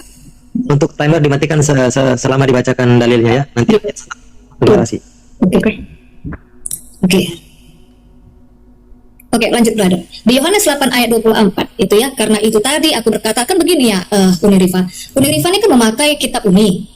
Saya juga memakai data dari kitab saya dong. Kan begitu. Ya, kalau mungkin saya pakai primbon. Oke, di Yohanes 8 ayat 24. Karena itu tadi aku berkata kepadamu bahwa kamu akan mati dalam dosamu, sebab jika kamu tidak percaya bahwa akulah dia, kamu akan mati di dalam dosamu. Stressing pointnya akulah dia. Itu sama seperti di perjanjian lama di Yesaya 43 ketika Yahweh atau Yahova bilang akulah dia, ego emi anihu, itu kata kerja ya. Nah, jadi Kristen itu bukan bicara Kristus itu hanya Rab, tetapi apakah dia Yahova? Sebenarnya itu nggak usah dicari apakah dia kurios segala macam. Iya, Musa pun disebut kurios, Tuanku gitu, karena sekarang memanggil Tuanku. Tapi dicari apakah dia adalah Yahova yang dibuatkan dalam perjanjian lama, itu yang penting. Nah, keempat, saya justru minta tadi kepada Unirifa di dalam perspektif Kristen atau orang Ibrani, baik dari Alkitab, interlinear, saya belum pernah menemukan Allah itu nama. Maka kalau di dalam perspektif orang Muslim Allah itu nama ya silakan. Tapi kami berangkat dari Tuhannya Musa. Tadi sudah saya tunjukkan ulangan 4 interlinearnya, Yahweh atau Yahova. Stressing point berangkatnya dari sana Uni. Ya kalau misalnya dari kalian itu menganggap Allah itu nama ya silakan. Di kami belum pernah ada, kecuali kan saya minta nih, kalau Uni bisa menunjukkan Allah itu adalah nama di tempat kami. Itu. Oke, silakan ditanggapi Uni sebelum Langsung kita. saja ya, langsung saja ini. Satu ya, Kezia. Kalau yang mau dikritisi itu apa yang distatementkan. Kalau saya tidak pernah membuat disclaimer, misalkan kemalu wajah saya yang cantik luar biasa ini, jangan dikritisi hal yang tidak saya statementkan. Kecuali saya pernah menstatementkan bahwa Allah adalah nama Tuhan di perjanjian lama. Baru tanya sama saya, mana buktinya Uni? Justru saya mengkritisi pernyataan kalian. Bahkan jangankan menjadi nama, kata Allah sebagai entitas apapun tidak ada di kitab kalian. Tapi kok berani-beraninya kalian katakan Allah itu adalah generic name? Ini yang aneh. Itu yang saya kritisi, statement bahwa Allah itu adalah generic name. Nah, Allah adalah nama dalam kitab sucinya umat Islam. Saya tidak pernah mengatakan kitab yang dikarang Matius, yang dikarang Esther, yang dikarang konon katanya Musa menuliskan bahwa Allah adalah nama Tuhan. Saya tidak pernah klaim itu. Ya, yang dikritisi dari saya adalah klaim. Tolong. Makanya lucu ketika teman-teman Kristen menggunakan kata Allah, Latinnya tuh alif lam lam ha, alif a l l a h, yang diambil dari alif lam lam ha bahasa Arabnya gitu loh. Dari mana itu perspektif itu bahwa itu adalah gelar? Kalau Elohim katakan Elohim, kalau Eloah katakan Eloah, kalau Allah katakan Allah, begitu loh etisnya diskusi. Ya. Nah, satu itu. Yang kedua, kalau Yesus adalah Rob, saya tanya sama Kezia, Yesus Rob apa? Jangan semua Rob itu disamakan. Pemilik keledai yang diambil Yesus adalah Rob juga, tapi Rob keledai. Fir'aun juga Rob. Rob budak-budak karena dia punya Rob. Karena arti Rob itu, Rabba itu artinya adalah pemilik, pemelihara dan penjaga. Maka Fir'aun punya budak, dia dipanggil Rob pada masanya. Tapi kita bicara Rabbul Alamin, itu bukan Yesus, bukan mama saya, bukan Cahyono, tapi hanya Allah Rabbul Alamin, pemilik pemelihara alam. Sejak kapan Yesus adalah pemilik pemelihara alam? Ada aja Kezia. Tuh ya. Mama saya juga Rob. Tapi Rob siapa? Robnya Rifa, Rabanya Rifa. Itu. Nah, saya tuh bicara, Anda bicara bahwa pakai hermeneutik apa Uni? Loh, kenapa nggak konsisten dengan pernyataan Anda? Hermeneutik yang Anda gunakan adalah pendekatannya menggunakan tradisi Ibrani. Lah. Tradisi Ibrani, tradisi Yahudi, Rabini, Bani Israel dan nabi-nabi Bani Israel. Mana tradisinya seperti yang Anda jelaskan dari tadi, saudariku? Kalau menggunakan pendekatan hermeneutik, saya minta data dari tadi, penjelasan tentang Jesus only, penjelasan tentang nih, Yesus bukan daging. Oke, kita bahas nih. Yesus bukan manusia, tapi dia adalah daging. Daging. Dia adalah daging yang punya mata, punya hidung, punya telinga, yang disebut sebagai manusia komplit. Disunat hari ke-8. Sejak kapan bisa dikatakan daging aja itu? Jadi dia daging berjalan gitu. Dalam terjemahannya betul, become flesh, become daging. Realitasnya daging aja gitu. Jadi sama ini daging teronggok gitu dia. Daging punya mata dia. Daging punya hidung, daging punya tulang, daging punya kelamin, yang disebut manusia. Sejak kapan Yesus cuma daging? Ada-adanya. Punya darah dia, punya tulang, punya mata, punya lambung. Buktinya dia makan ikan goreng, ditusuk lambungnya keluar cairan. Ada lambungnya. Bisa dikatakan daging. Terus yang menempel di kulit Yesus itu, di daging Yesus itu daging juga. Bulu-bulu matanya itu daging. Itu namanya penistaan. Daging berbulu, daging bermata, daging berambut. Daging apa? Daging memang, tapi bukan cuma daging. Inilah anehnya kalian. Terjemahannya daging, realitanya bukan daging. Ada matanya, ada kelaminnya, ada bulu. Masa dibilang daging aja? Gak boleh begitu. Dosa tau. Gitu.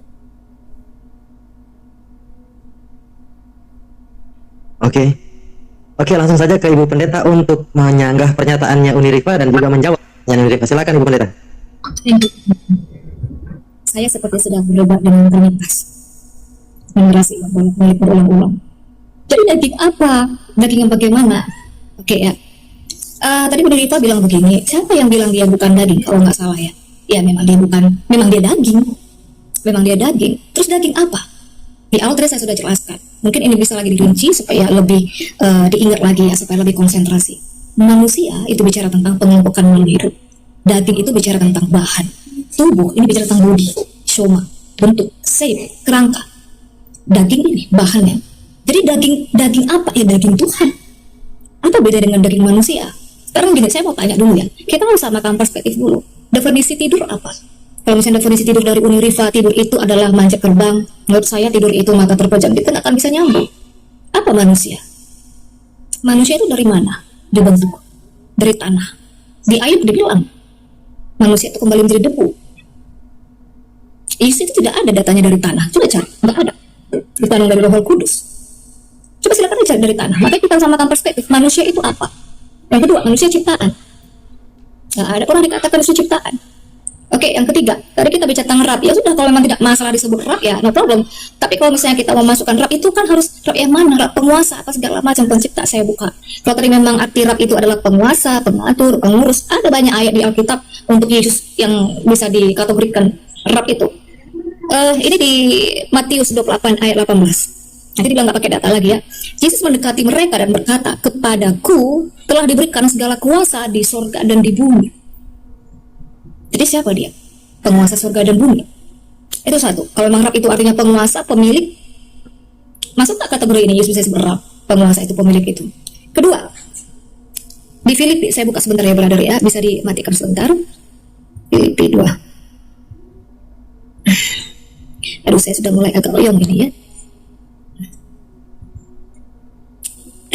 Filipi 2 ayat 10 sampai 11. Ini 3 dimensi loh. Saya bisa tunjukkan gambar, tapi nanti termakan sebentar. Filipi 2 ayat 10 sampai 11. Supaya dalam nama Yesus bertekuk lutut segala yang ada di langit yang disamain. Apalagi yang tertinggi di langit sana, tidak ada kan? Di langit dan yang ada di bumi, dimensi manusia yang terikat ruang waktu ini, dimensi bumi, dan yang di bawah bumi. Di bawah bumi itu Seol, dunia orang mati. Saya tunjukkan gambar Seol. Di 3 dimensi ini, semua itu bertekuk lutut di dalam nama Yesus. Jadi kalau dibilang Rab itu artinya penguasa, bisa dong. Yesus itu adalah penguasa. Dalam langit bumi, nih. Jadi bawah bumi ini Seol. Tempat Tuhan, kita anggap aja di Tuhan secara umum lah. Ya, atau siapa lah kita bilang ya, ini. Yang di atas, ini kita. Di bumi, Seol ini di bawah. Di kalian itu di alam barzah, kalau tidak salah. Jadi, kalau misalnya dia sudah menguasai yang 3 dimensi ini, masa dia tidak penguasa? Berarti Yesus itu adalah penguasa juga. Pemilik alam semesta ini, pemilik universe ini. Kan begitu. Di Kolose 1 ayat 16. Kolose 1 ayat 16. Saya pakai kitab saya ya, Uni ya, bukan dari mana-mana. Karena di dalam dialah telah diciptakan segala sesuatu yang ada di surga, dan yang di bumi, dan yang kelihatan dan tidak kelihatan. Yang kelihatan dan tidak kelihatan. Kalau menurut ilmuwan, menurut sains, semua ini terciptain dari sesuatu yang tidak ada atau menjadi ada. Nah ini di Kolose 1:16. Dia itu pencipta, jadi bisa dong dia itu Rab sebagai penguasa. Makanya satu definisi, kecuali Uni bilang Rab itu bukan penguasa, saya nggak bisa kasih ayat ini. Paham nggak Uni? Udah. Udah.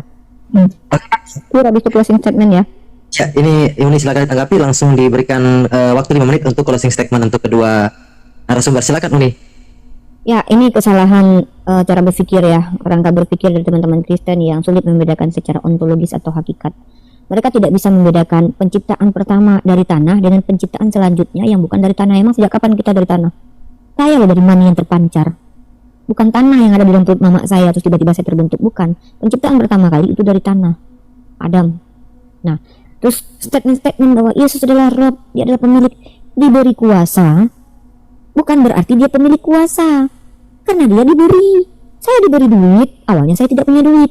Setelah saya diberi duit, maka saya akhirnya punya duit. Ada awal dari segala sesuatu yang saya miliki, maka itu tidak bisa dikatakan prima causa atau causa prima. Nah, itu baru klaimnya saja bisa saya kritisi itu. Klaimnya saja bisa saya kritisi dengan adanya pemberian kuasa, artinya bukan pemilik kuasa karena dia diberi. Nah, realitas konkretnya gimana? Nggak ada ceritanya Yesus pernah berkuasa di dunia, Mbak Keiza. Tunjukkan kepada saya. Jangankan berkuasa untuk seluruh alam hewan, cicak dan ternak. 12 murid yang dia pilih saja dia tidak mampu menyelamatkan salah satunya. Bahkan 2 di antaranya itu berkhianat. Gimana dia mau dikatakan berkuasa? Yudas yang dia pilih, bukankah 12 orang ini telah aku pilih, salah satunya ternyata adalah iblis. 12 aja yang katanya tidak akan bisa merebut siapapun dari dia, satunya tidak bisa diselamatkan, yaitu Yudas. Artinya dia tidak pernah berkuasa, tidak pernah jadi raja. Jangankan jadi raja, ketua RT pun itu tidak pernah. Minimal Kores lah, minimal Melkisedek lah, minimal Ibrahim, minimal Daud lah, pernah jadi raja. Yesus tidak pernah jadi ketua RT, apalagi berkuasa di dunia. Kalau cuma sekedar klaim aku berkuasa, aku bisa bilang kalau aku ini istrinya Yesus, pendeta, cantik, sayang. Tapi realitasnya mana? Nggak ada. Yesus mana pernah berkuasa di dunia? Di surga apa nih? Datanya mana? Ini, bukan saya yang bilang, Yesus yang bilang. Bagaimana mungkin orang berkuasa dikatakan seperti ini? Baca ini, dalam kitab Matius, pasal 20 nomor 23, ya, nih saya tunjukkan. Yesus berkata kepada mereka, nih, sorry, matikan waktu sebentar, saya agak lama nih, Matius 20:23. Aduh ya Allah, kaki semakin kebas coy. Nah ini, baca ini, Mbak Kiza, tolong jelaskan ini. Kalau sekedar klaim-klaim saya juga bisa mengatakan bahwa saya adalah pemilik seluruh bumi ini karena saya adalah istrinya Yesus. Tapi kan realitasnya kan tidak ada. Yesus berkata kepada mereka, cawanku. Mana dia tadi? Aduh, sorry, bentar. Matius 20 nomor 23. Oh, salah pencet saya. Nih, ini kata Yesus nih, bukan kata Mbak Keiza. Saya lebih percaya sama Yesus nih. Yesus berkata pada mereka, cawanku memang akan kamu minum, tetapi hal duduk di sebelah kananku atau di sebelah kiriku, aku tidak berhak memberikannya. Itu akan diberikan kepada orang-orang bagi siapa yang Bapakku telah menyediakannya. Loh, Yesus sendiri mengatakan dia tidak memiliki hak. Kok bisa-bisanya dia dikatakan berkuasa? Di dunia tidak berkuasa. Hansip Romawi aja hebat mengalahkan Yesus. Di surga tidak memiliki hak. Ada hal yang dia tidak bisa memiliki hak. Bagaimana mau dikatakan dia berkuasa? Kalau cuma statement, telah diberikan kepadaku kuasa seluruh bumi dan langit. Kores juga diberikan kuasa. Nih, bentar ya, mana datanya Kores ini? Kores telah diberikan kuasa juga.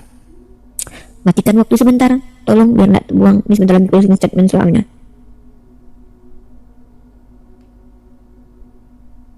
Aduh.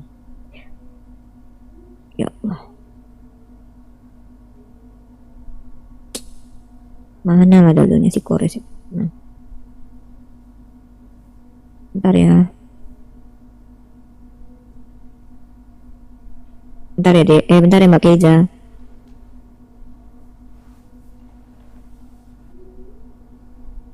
Nah ini nih Kores nih. Minimal Kores ini. Kores juga ngaku-ngaku ini. Nah. Nih baca nih Kores. Ya, gini. Segala kerajaan di bumi telah dikaruniakan kepadaku oleh Tuhan Allah semesta langit. Masih mending Kores. Segala kerajaan diberikan kepadanya. Mana tuh? Nah ini. Jadi kalau kita bicara kuasa dari Tuhan, ya minimal Kores lah. Setidaknya Kores ya pernah menjadi raja lah. Yesus ngaku-ngaku diberi kuasa tapi tidak pernah jadi RT gitu. Itu. Jadi Kores diberi kuasa seluruh kerajaan di bumi. Statement Kores itu dahsyat, seluruh bumi, seluruh kerajaan. Nah Yesus gimana? Kuasa apa yang dimiliki Yesus di dunia dan di surga? Di surga ada hal yang tidak bisa dia berhak melakukannya. Nah, diksi bahwa dia diberi kuasa itu sudah membatalkan bahwa dia adalah 5 kausa itu. Ya, nah itu. Jadi Mbak Kezia dari tadi yang saya tuntut kepada Anda adalah literatur yang bukan perspektif pribadi, tapi tidak apa-apa lah. Hermeneutik apa yang saya mau? Hermeneutik dari argumen Anda, statement Anda yang mengatakan bahwasanya semua perspektif Anda itu merujuk kepada perspektif orang Ibrani atau mungkin Nabi Bani Israel atau Yesus sendiri sebagai Nabi Bani Israel. Tapi dari tadi tidak saya temukan hal itu. Anda membawa dalil yang Anda interpretasikan sendiri dan bahkan berbeda pendapat dengan Kristen lainnya. Begitu.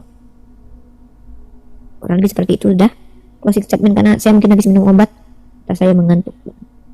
Pertanyaan saya itu tadi udah beberapa ya, dan apa pertanyaan saya yang belum dijawab sama Kezia? Kayaknya udah. Kita lupa saya. Ya silakan kita closing statement aja.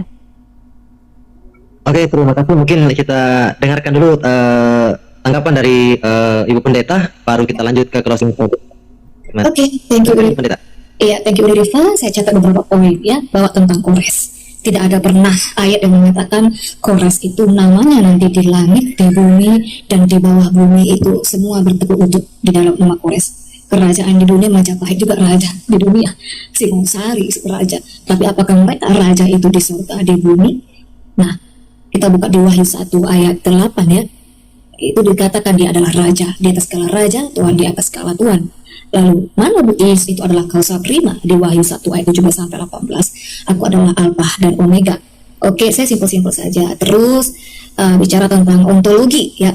Dengan apa tadi entitas ya. Ontologi itu kan bicara tentang keberadaan yang konkret. Tadi saya sudah sampaikan bahwa menurut orang Ibrani namanya konkret itu harus semua bisa ditangkap oleh indera. Itu ada di 1 Yohanes 1 ayat 1. Karena sudah mengakhir, kalau boleh disilakan aku membuka ayat boleh. Tapi kalau sudah memang berakhir, waktunya dipersingkat, bisa dibuka 1 Yohanes 1 ayat 1. Diraba, dilihat, didengar. Itu bagi orang Ibrani yang namanya konkret. Jadi tidak bisa abstrak gitu ya. Bicara tentang entitas atau keberadaan, ya dia sang ada. Itu di Ulangan 6 ayat 4 yang saya buka tadi, Aser itu keberadaan dia sang ada, itu tidak ada lagi penjelasan penjabaran yang macam-macam. Kemudian apa? Oh ya, terakhir saja lah ya, biar cepat, tentang Allah. Ya memang, oh ya sebelumnya begini saya bilang Uni ya. Kenapa Kristen yang lain berbeda-beda? Ya itu whatever lah ya. Ketika ini Uni Rifa berhadapan dengan saya Kezia, ya ini kita beradu ilmu dengan Kezia saja, dengan yang lainnya terserahlah mereka. Tetapi apakah ada yang paham sama seperti Kezia, teolog ya ada. Ya mungkin bisa saya bawa kalau misalnya mau bukti. Oke, yang terakhir masalah kata Allah ya. Jadi kami juga ada beberapa kelompok Kristen ini yang tidak lagi menggunakan kata Allah, tetapi Tuhan, karena kami memang berangkat di Tuhan ya, Yahova ya. Itu aja. Oke, kita langsung saja ke closing statement dari Uni Rifa. 5 menit untuk closing statement dan selanjutnya dilanjutkan oleh Ibu Pendeta Kesia. Silakan Uni Rifa. Ya, sebelumnya terima kasih buat Pendeta Kezia. Diskusi berjalan lancar walaupun saya dalam keadaan yang tidak maksimal seperti biasa on fire ya. Lagi tidak on fire karena cedera kaki dan saya pun dalam keadaan habis minum obat juga. Mohon maaf dan bermaksud merendahkan dengan cara seperti ini. Tapi kembali lagi yang penting adalah argumen ya. Kalau kita bicara realitas konkret, saya tahu realitas konkret itu berbicara tentang sesuatu yang konkret. Tapi kalau kita bicara tentang ketuhanan itu kita tidak bicara tentang Tuhan itu harus termaterikan, bukan, tapi bagaimana memahami Tuhan itu harus realitas konkretnya harus ada. Nah, kita sepakati Tuhan itu definisinya apa? Pencipta yang tidak diciptakan, maka harus sesuai dengan parameter itu. Dan ketika kita bicara bahwa Tuhan itu termaterikan, dan itu perspektif orang Ibrani, dari tadi saya tidak dapat datanya gitu loh. Yang ada hanya Anda bawa kitab Ulangan lalu menerjemahkannya sendiri atau mendefinisikannya sendiri atau menjabarkannya sendiri, tidak menggunakan parameter sudut pandang orang-orang Ibrani atau Yahudi. Itu apa yang harus saya tuntut sebenarnya dari tadi. Nah, tidak ada istilahnya dalam sains pun. Kalau Anda bicara tentang sains ya, tidak ada istilah sains pun mengatakan bahwa ada itu harus termaterikan. Karena segala sesuatu yang ada bukan berarti termaterikan. Segala sesuatu yang ada namanya itu adalah sesuatu yang ada. Lalu apakah termaterikan? Tidak. Contoh, akal ada. Apakah termaterikan? Tidak. Lalu kenapa disebut-sebut? Kenapa dikatakan ada? Nggak bisa kita katakan secara filsafat, secara apapun ilmu, kaidah keilmuan, tidak ada yang menyepakati bahwa segala sesuatu yang ada itu haruslah termaterikan. Karena memang banyak yang kita sebut, yang kita anggap ada, apalagi kalau kita dalam ranah berteologi, berketuhanan. Nah, dan Anda mengatakan bertadi berulang-ulang, orang Ibrani mengatakan segala sesuatu yang ada itu harus termaterikan. Loh, orang Ibrani mana? Anda tidak sebut satu nama orang Ibrani. Ya, mohon maaf ini, bahkan Anda tidak sebutkan nama Paulus, kayak Matius, kayak Markus, kayak siapa, kayak gitu kan. Nah, kalau kita bicara kritik teks, nanti kita bahas apa betul itu Yohanes itu penulisnya orang Ibrani. Kan adakah Yohanes yang menulisnya?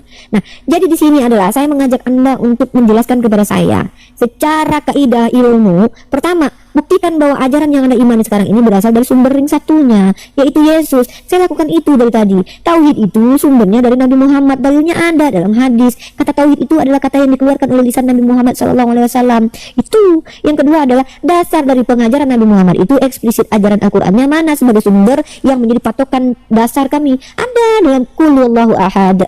Nah, maka saya katakan bahwa konsep ketuhanan umat Islam itu bukan Tuhan yang terkonsep, tapi cara berketuhanan. Nah, dalam iman Kristen dari kemarin dari dulu mau oneness, Jesus only. Jesus only itu artinya hanya Yesus. Konsepnya seperti apa? Dari tadi saya tidak mendengarkan bagaimana konsepnya. Anda hanya menyanggah konsep-konsep yang telah hadir sebelum Anda datang berdiskusi dengan saya. Anda membantah Trinitas, Anda membantah konsep-konsep yang telah ada, tapi Anda menjelaskan konsep Jesus only itu seperti apa. Anda mengatakan bahwa kami tidak mengaku Tuhan menjadi manusia tapi menjadi daging. Ya, konsepnya seperti apa gitu loh. Bahwa apakah Yesus satu-satunya Allah Bapa atau Allah Bapa adalah Yesus? Nah, bagaimana dengan ayat-ayat yang bertabrakan dengan konsep itu? Bagaimana mungkin produk pikiran tidak bisa dipahami dengan pikiran? Kalau bicara produk Alkitabiah tidak bisa dipahami oleh pikiran, tidak apa-apa, karena itu produk Alkitabiah. Nah, jadi konklusi yang paling jelas dari saya adalah Islam itu jelas dasarnya. Pertama, bukan Tuhan yang terkonsep, karena Tuhan itu adalah entitas yang tak terperangkap oleh ruang dan waktu, tidak terindrakan. Tuhan itu infinite. Maka kalau ada yang mampu mengkonsepkan Tuhan itu bullshit semuanya. Karena kalau kita bicara tentang persepsi adalah apa yang muncul karena stimulus yang masuk ke kita. Sejak kapan Tuhan bisa menstimulus kita dengan menyentuh kulit kita? Pernah tidak Tuhan menyentuh kita, datang menyentuh saya Tuhan? Tidak ada, bullshit. Bahkan orang Ibrani itu tidak percaya Tuhan itu bisa dilihat. Yesus pun berkata seperti itu. 1 Timotius pasal 6 ayat 16. Artinya apa? Maka dalam iman Islam tauhid itu adalah bagaimana cara menuhankan Tuhan. Itu terkonsep, tapi Tuhan tidak terkonsep. Allah pencipta akal. Bertuhan harus berakal, beragama karena agama untuk orang berakal sehat. Tapi Tuhan itu tidak bisa diakal-akali. Tuhan takkan pernah bisa masuk akal. Tapi agama Islam mengajarkan orang untuk memfungsikan akal. Jangan diakal-akali. Karena Islam untuk orang yang balik dan berakal. Begitu. Terima kasih.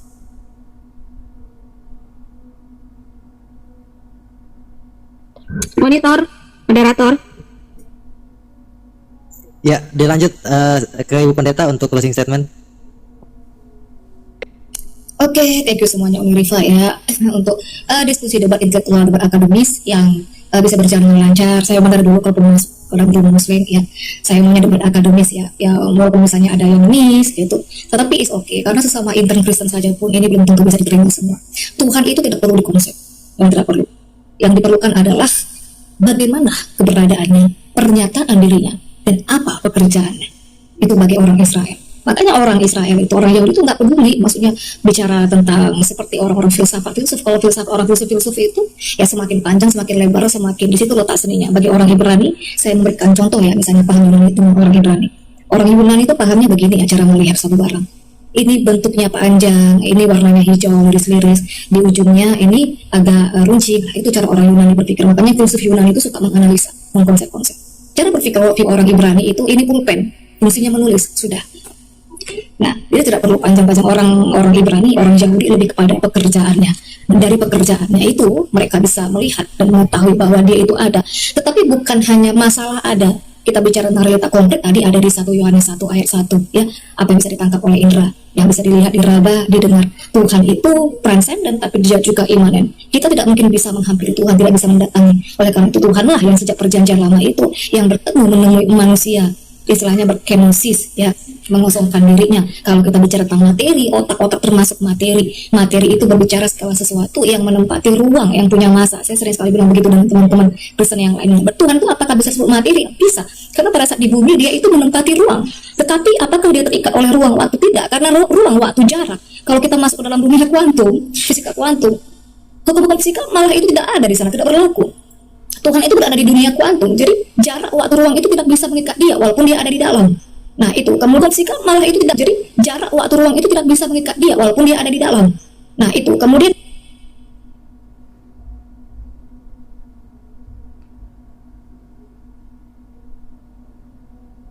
Baik teman-teman yang dikasih oleh Tuhan, kita sudah mendengarkan dari awal hingga akhir. Apa respon teman-teman ketika mendengarkan diskusi tersebut? Tidak perlu baperan. Tetapi jika teman-teman memiliki komentar yang baik, silakan tulis di kolom komentar supaya kita sama-sama belajar tentang iman dan bagaimana diskusi yang sedang kita kupas. Teman-teman yang dikasih oleh Tuhan, namanya kebenaran itu pasti sulit dibengkokkan. Termasuklah Alkitab, karena Alkitab itu fakta sejarah. Alkitab itu bukan cerita yang dikarang-karang, tapi fakta sejarah yang pernah terjadi dan dituliskan dengan rapi dan teliti oleh para saksi mata. Maka ketika kebenaran itu terus dibicarakan, mau dibengkokkan, mau disimpangkan kemanapun, itu tidak akan mungkin berhasil.